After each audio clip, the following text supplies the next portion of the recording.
বর্তমান সরকারের সঙ্গে বিএনপির যে সম্পর্ক, এই সম্পর্কটা আমরা সবাই জানি এটা একটা অহিনকল সম্পর্ক এবং দা কুমড়ার সম্পর্ক। বিএনপি এটা মুখ ফুটে কিছু বলছে না, আবার সরকারও কিন্তু মুখ ফুটে সামান্য হালকার মধ্যে কিছু বলেছে।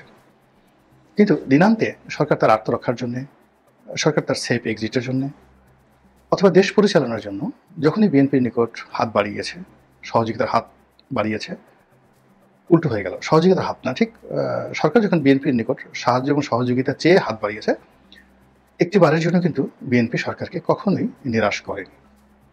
কিন্তু তারপরেও বিএনপিকে নিয়ে সরকারের যে ভয় এবং আতঙ্ক চরমে।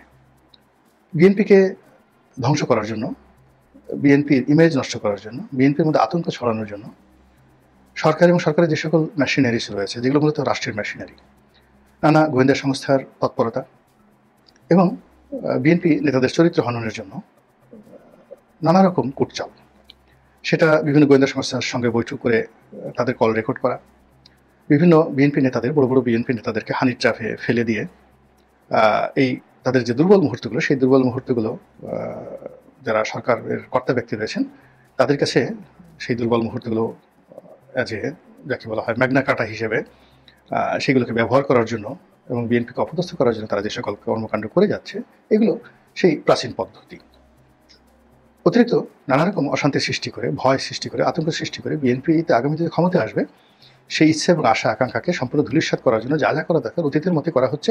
পার্থক্য হলো, অতীতে শেখ হাসিনা এবং তার যারা কর্তা ব্যক্তি রয়েছেন তারা যা কুকর্ম করতেন তার 100 গুণ বকতেন। এটা করবো, ওটা করবো, মেরে ফেলবো, খেয়ে ফেলবো, তারপর তোকে ধরে আনবো, তোকে বিদেশে পাঠিয়ে দেবো, তোকে জেলে পাঠাবো, আজ মামলা কাল মামলা, ওখানে বোমা, এখানে বন্দুক, ওখানে লাঠিচার্জ, ওখানে রামদা, এই সমস্ত কিছু করে তারা মূলত বিএনপির বিরুদ্ধে বা তাদের রাজনৈতিক প্রতিপক্ষ জামাতের বিরুদ্ধে যে সকল অপকর্ম করেছে তার চেয়ে 100 গুণ তারা বেশি বকেছে। ফলে তাদের কুকর্মগুলো আমাদের নজরে আসতে বেশি। আর এখন দেখা গেল যে সরকার যদি 100টা কুকর্ম করে তাহলে বকাঝকা করছে বা মুখে জানান দিচ্ছে, এরকম একটাও না, নীরবে নিভৃতে। এই জন্য অনেকেই বলার চেষ্টা করছেন যে এই সরকার একটা বোবা সরকার, চুপচাপ থাকে, তারা বিপদে না পড়লে কথা বলে না এবং নেহায় দায় না ঠেকলে কারো দিকে ফিরে তারা তাকায় না। এবং এই যে বোবার কোনো শত্রু নেই, নীরবে নিভৃতে কাজ করার চাইতে আর লাভজনক কোনো কিছু নেই, এই তথ্যটি বর্তমান যে তত্ত্বাবধায়ক সরকার না, অন্তর্বর্তীকালীন সরকার ডক্টর মোহাম্মদ ইউনূস, তিনি এবং তার যারা সঙ্গী সাথী তারা করে যাচ্ছেন। কিন্তু তা সত্ত্বেও আওয়ামী লীগের যে চরিত্র, সেই কাজের চেয়ে কর্ম বেশি, কাজের চেয়ে নড়াচড়া বেশি, তারপরে শেষে হম্বিতম্বি বেশি। তো এই জিনিসগুলো মাঝে মধ্যে অনেকে করে ফেলেন। তাদেরকেও যারা এই ফেসবুক কেন্দ্রিক বেশি কাজকর্ম করেন, অর্থাৎ এই সরকারের মধ্যে যে সকল কর্মকর্তা কর্মচারী মিডিয়া বান্ধব বা মিডিয়া পছন্দ করেন কিংবা সোশ্যাল মিডিয়াতে যারা খুব ঘন ঘন উপস্থিত হন, তো তারা যখনই মুখ খুলেন, কথা বলেন, তখন একটা না একটা সমস্যার সৃষ্টি করে, একেবারে শেখ হাসিনার মতো বা আওয়ামী লীগের মতো। এখানে মাহফুজ বলেন, নাহিদ বলেন, সার্জিস বলেন, যারাই বা প্রধান উপদেষ্টা তশর সচিব বলেন, যারা এই Facebook related, social media related বা গণমাধ্যম রিলেটেড কোনো কথা বলেন, কোনো কর্ম করেন বা গণমাধ্যমের দৃষ্টি আকর্ষণের চেষ্টা করেন এবং মুখ খোলার চেষ্টা করেন, তখনই একটা না একটা আপদ বিপদে জড়িয়ে পড়েন। এবং তাদের এই আপদ বিপদের কারণে কি হচ্ছে, সরকারও বিব্রত হচ্ছে এবং ইউনূস সাহেবের যে ম্যাট্রিকুলার যে ডিজাইনগুলো, সেই ডিজাইনগুলো মাঝে মধ্যে প্রকাশিত হয়ে যাচ্ছে। আর প্রকাশ হওয়ার কারণে, গোপনীয়তা না থাকার কারণে দেখা যাচ্ছে তিনি তার সেই যে পরিকল্পনা, সেই পরিকল্পনা থেকে পিছু হটতে বাধ্য হন। তো সেই দিক থেকে যেটা বললাম যে বিএনপি সম্পর্কে তাদের যে চিন্তা এবং চেতনা, তারা মুখ ফসকে প্রায় বলে ফেলেন মূলত বিএনপিকে অপদস্থ করার জন্য। কিন্তু কালের বিবর্তনে যেটি হয়, তারা যে কথাগুলো বলেন সেই কথাগুলো আবার তাদের বিরুদ্ধেই বুমেরাং হয়ে যায়। আপনারা এর আগে একবার দেখেছেন যে কে যেন এনসিপির হতে পারে বা সরকারের কর্তা ব্যক্তি হতে পারে, একবার বলেছিল যে বর্তমান যে সংকট, আমাদের দেশের যে সংকট, এই সংকটের মূলে রয়েছে মূলত বিএনপি। এর কারণ হলো আমরা দীর্ঘমেয়াদে একটি জাতীয় ঐক্যমত্য করে আমরা একটা যাকে বলা হয় জাতীয় সরকার গঠনের চেষ্টা চালিয়েছিলাম এবং সেই সরকারে বিএনপি রাজি হয়নি এবং এই কারণে আজকের এই সমস্যা। যদি জাতীয় সরকার থাকতো আমরা তো চোখ বুঝে 2 বছর, 3 বছর, 5 বছর ক্ষমতায় থাকতে পারতাম। যদি 60টি মন্ত্রীর পদ হতো, বিএনপিকে 30টা দেওয়া হতো, বাকি 30টি হয়তো আমরা ভাগ করে নিতাম, অথবা বিএনপিকে 10টি বা 15টি দেওয়া হতো, তাহলে তো আজকের এই সমস্যা হতো না। যদি আমরা নুরুল হক নুরুলকে শিক্ষামন্ত্রী বানাতাম, জুনায়েদ সাকিকে যদি শিল্পমন্ত্রী বানাতাম বা বাণিজ্য মন্ত্রী বানাতাম, যদি আমরা সেই মুজিবুর রহমান মঞ্জু এবি পার্টি রয়েছেন তাকে ধর্মমন্ত্রী বানাতাম, জামাতের ৪-৫ জন লোককে আমরা সেই বাণিজ্যমন্ত্রী, শিল্পমন্ত্রী, স্বাস্থ্যমন্ত্রী এগুলো বানাতাম। তারপরে আরও অন্য যে সকল জাতীয় পার্টি রয়েছে, যেটা মোস্তফা জামাল হায়দার, তাকে যদি একটা মন্ত্রিত্ব দিতাম। এভাবে যারা ওই ঐক্যমত্যের বৈঠকে যান এবং বিভিন্ন রকম ক্যাওয়াস, হাউকাউ এই জিনিসগুলো তৈরি করেন, তাদেরকে যদি এভাবে গুনে ৩০টি মন্ত্রণালয় দেওয়া হতো, তাহলে তো এই সমস্যা সৃষ্টি হতো না। আবার বিএনপি যে সমস্ত লোকজন আছেন, ধরুন মির্জা আব্বাস, মির্জা ফখরুল, ডক্টর মঈন খান, তারপরে সালাউদ্দিন সাহেব, এরকম ধরেন ১৫ জন ২০ জন যারা আছেন, বিএনপিতে আসলে এরকম মন্ত্রী হওয়ার মতো ২০ থেকে ২৫ জন এই মুহূর্তে নড়াচড়া করছেন না। তো এরকম ২০-২৫ জন লোককে যদি মন্ত্রী দেওয়া হতো, তাহলে আসলে কোনো কিছু সমস্যা হতো না। চরমোনাই বলেন, তারপরে মামুনুল হক বলেন, মামুনুল হককে পর্যটন মন্ত্রী বানানো হতো। তারপরে চরমোনাই পীর সাহেব আছেন, তাকে যদি প্রাথমিক এবং গণশিক্ষা মন্ত্রী বানানো হতো, এটা অসুবিধা কি? কোনো অসুবিধা তো ছিল না। তো এইভাবে যদি মিলে তাল করে একটা কাজকর্ম করা হতো, তাহলে তো আমাদের এই সমস্যাগুলো হতো না। একটা সুন্দর কথা, এবং এই কথায় জনগণ উদ্বেলিত হবে। কিন্তু এই বক্তব্য কে যেন দিয়েছিলেন এই ঘটনার পরে কয়েক মাস চলে গেছে। এই কয়েক মাসে সরকারের যে মুখোশ উন্মোচিত হয়েছে, সরকারের যারা কর্তা ব্যক্তি, উপদেষ্টা মণ্ডলীতে রয়েছেন, তাদের যে মুখোশ উন্মোচিত হয়েছে, এতে করে যে ঘটনা হলো, বিএনপি যে জাতীয় সরকারে যোগদান করেনি, এটা আমার কাছে মনে হয়েছে একটা স্মার্ট ডিসিশন। কিন্তু যখন এই ডক্টর মোহাম্মদ ইউনূসের পক্ষ থেকে বা তার সরকারের পক্ষ থেকে কে যেন বলেছিল, অথবা এনসিপির পক্ষ থেকে, যে আমরা বিএনপিকে বলেছিলাম জাতীয় সরকারের জন্য, কিন্তু বিএনপি সেটাতে রাজি হয়নি। তখন আমার নিজের মধ্যে একটা কিন্তু কনফিউশন তৈরি হয়েছিল যে আসলে কি ঘটনাটা সত্য কিনা, বা বিএনপি বা তারেক রহমান সাহেব এই কাজটি কেন করলেন। কিন্তু এখন যেটা মনে হচ্ছে যে বিএনপি যদি এই কাজটি করতো, তাহলে এই সময়টিতে যা কিছু হচ্ছে সরকার তার সকল দায় দায়িত্ব বিএনপির কাঁধে চাপিয়ে তারা নিশ্চিন্তে নাকে তেল দিয়ে ঘুমাতে পারত, এবং বিএনপিকে ফাঁসির মঞ্চে উঠিয়ে দিয়ে তারা বাংলাদেশ থেকে নিরাপদে নিশ্চিন্তে তারা চলে যেতে পারত। আশরাফ খানির মতো বা অন্য যারা আফগানিস্তানে যে সকল লোক আমেরিকান তাবেদার ছিলেন, তাদের মতো করে একটা তাবেদারও কিন্তু ধরা পড়েনি। আমেরিকা তাদেরকে নিয়ে গেছে, আর তারাও নিশ্চিন্তে সেখানে প্লেনে করে চলে যেতে পেরেছে। কিন্তু বিএনপির নেতাকর্মীর সংখ্যা এত এত বেশি, তারা আসলে এই দেশে কয়জন যেতে পারত? তারেক রহমান সাহেব আছেন, তারপরে মোসাদ্দেক আলী ফালু, তারপরে গিয়াসউদ্দিন আল মামুন, যারা জিয়া পরিবারের এবং তারেক জিয়ার সঙ্গে তার ঘনিষ্ঠ সম্পর্ক। তো ফালু সাহেব তো দেশের বাইরে ছিলেন, একবার দুবার জেলে গেছেন। তারপরে সেই বিএনপির খুব প্রভাবশালী ব্যবসায়ী নেতা আব্দুল আল মিন্টু একবার দুবার জেলে গেছেন, কিন্তু তিনি তার ওয়েল কানেকশন, তিনি সুন্দরভাবে বের হয়ে আসতে পেরেছেন। আর বাকি যারা আছেন এখন নড়াচড়া করছেন, যারা বেশিরভাগ সময় জেলে কাটিয়েছেন, তো এরকম কিছু লোক আছেন যারা খুব বুদ্ধিমান, প্রজ্ঞাবান, সফল, কৌশলী, তারা হয়তো এই রক্ষা পাবেন, বা তারা হয়তো বেঁচে থাকবেন যদি বিএনপির কোনো বিপদ আবার আসে। কিন্তু বিএনপি যারা সাধারণ আমজনতা, বিএনপি যারা সাধারণ নেতা এবং কর্মী, তারা কিন্তু আগের যে কোনো সময়ের সাথে আরও ১০০ গুণ বেশি বিপদে পড়বেন। এবং এই রাজনৈতিক যে বিরোধ, এটা যে কতটা নির্মম আমি বিভিন্ন অ্যাঙ্গেলে দেখেছি। যেমন আমি ২০০১ থেকে ২০০৬ এই সময়টিতে বিএনপির জমানাতে একজন মনোনয়ন প্রত্যাশী ছিলাম। সেই মনোনয়ন প্রত্যাশী হিসেবে বিএনপির যে যন্ত্রণা, হাওয়া ভবনের যে যন্ত্রণা একজন ব্যবসায়ী হিসেবে, তারপর তাদের যে রাজনীতির প্রতিপক্ষের উপর তাদের যে দমন পীড়ন ২০০১ থেকে ৬ পর্যন্ত, আমি এটা ভুলতে পারবো না। I can't forget. আবার আওয়ামী লীগের এমপি হিসেবে ২০০৯ থেকে ১৪ পর্যন্ত, যেহেতু তখন আমার ক্ষমতা ছিল, ফলে ওই সময়টাতে আমার উপর যে আঘাতগুলো এসেছে ওইগুলো আসলে গায়ে লাগেনি। এমনকি আমি জেলে গেছি, ওটাও কিন্তু আমার গায়ে লাগেনি। পুরো রাষ্ট্রযন্ত্র, জুডিশিয়ারি, পলিটিক্যাল যে পাওয়ার, এটা বিভক্ত হয়ে গেছিলো আমাকে কেন্দ্র করে, ফলে আমার গায়ে লাগেনি। কিন্তু ২০১৪ সনে আমার গায়ে আঁচ লাগতে শুরু করলো। আওয়ামী লীগে ছিলাম ২০১৪ থেকে ১৮, কিন্তু নীরবে নিভৃতি থেকে শুধু সত্য কথা বলা যাওয়ার চেষ্টা করেছি, লেখালেখি করার চেষ্টা করেছি। ফলে রাজনীতির প্রতিহিংসা না হলেও চাপ, তাপ এবং উত্তাপ আমার উপর ছিল। কিন্তু যখন আমি বিএনপিতে আসলাম, তখন আমি এতটা টার্গেটে ছিলাম যে কোথাও যদি আমাকে পাঠানো হতো বিএনপির, একেবারে ডাইরেক্ট শ্যুট করে দেওয়া হতো। বিএনপির অনেকগুলো প্রোগ্রাম, বরিশালের প্রোগ্রাম হয়েছে, পটুয়াখালীতে প্রোগ্রাম হয়েছে, তো সেখানে আমি যাইনি বিকজ আমি জানতাম যে ওখানে যারা যারা গেছেন তাদেরকে টার্গেট করা হবে না।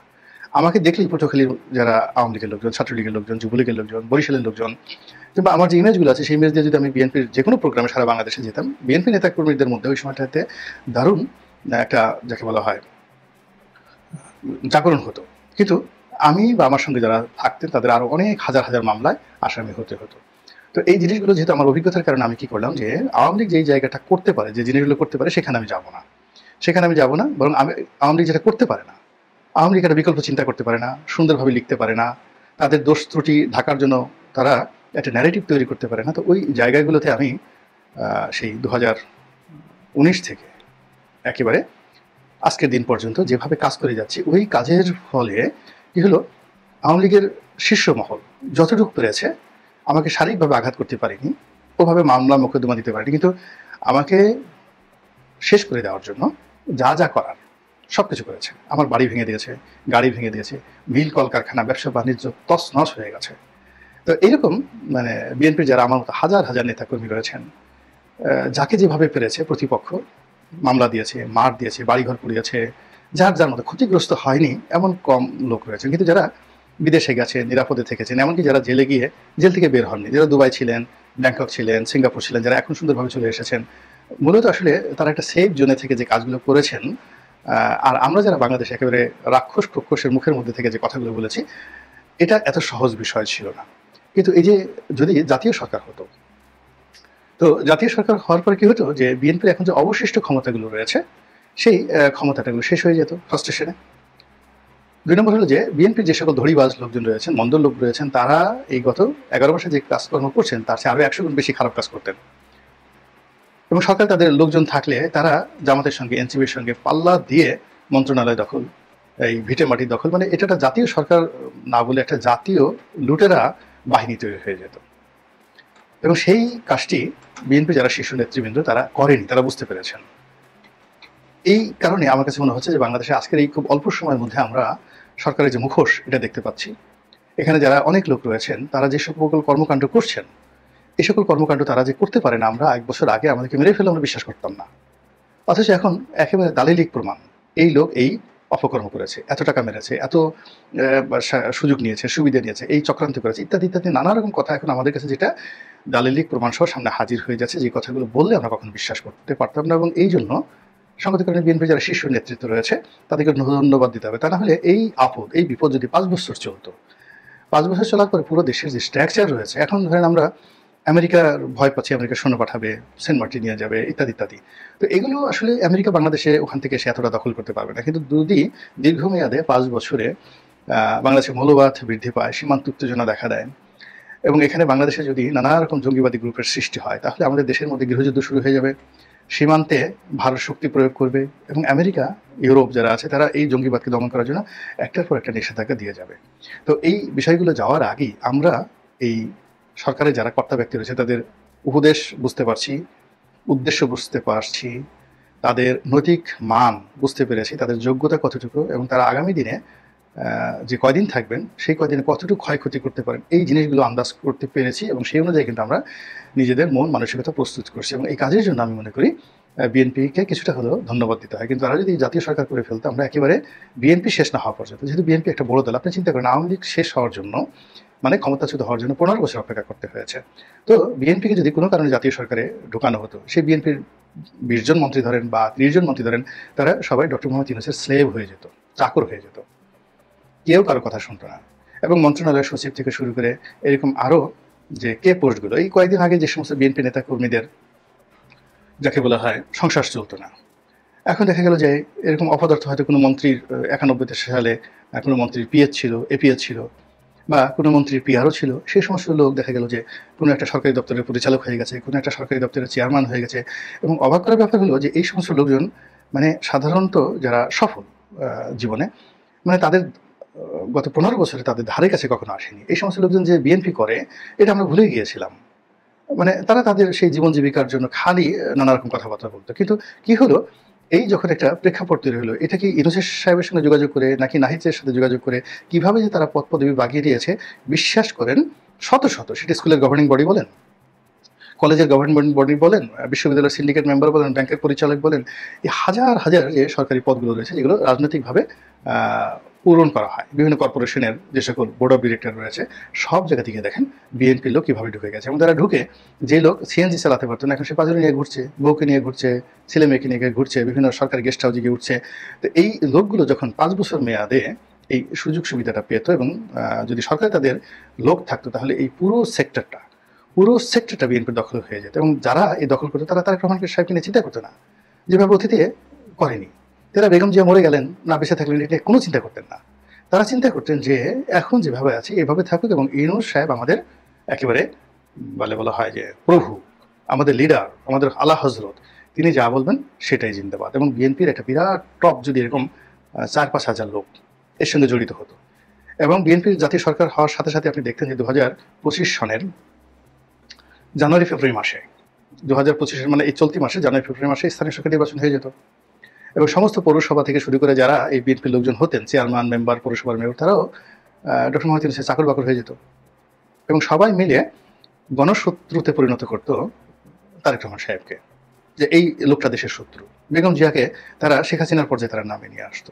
আর এখন যেটা হচ্ছে, এই বিএনপির যারা শীর্ষ নেতৃত্ব তাদের বুদ্ধিমত্তার কারণে এখন এই সরকারের স্বরূপ, বিএনপির যে অবস্থা, এটা অন্তত অনুধাবন করার শক্তি বিএনপি নেতাকর্মীদের মধ্যে চলে এসেছে। মহান আল্লাহ আমাদের সবাইকে হেদায়েত দান করুন এবং হেফাজত করুন। আসসালামু আলাইকুম ওয়া রাহমাতুল্লাহি ওয়া বারাকাতুহু।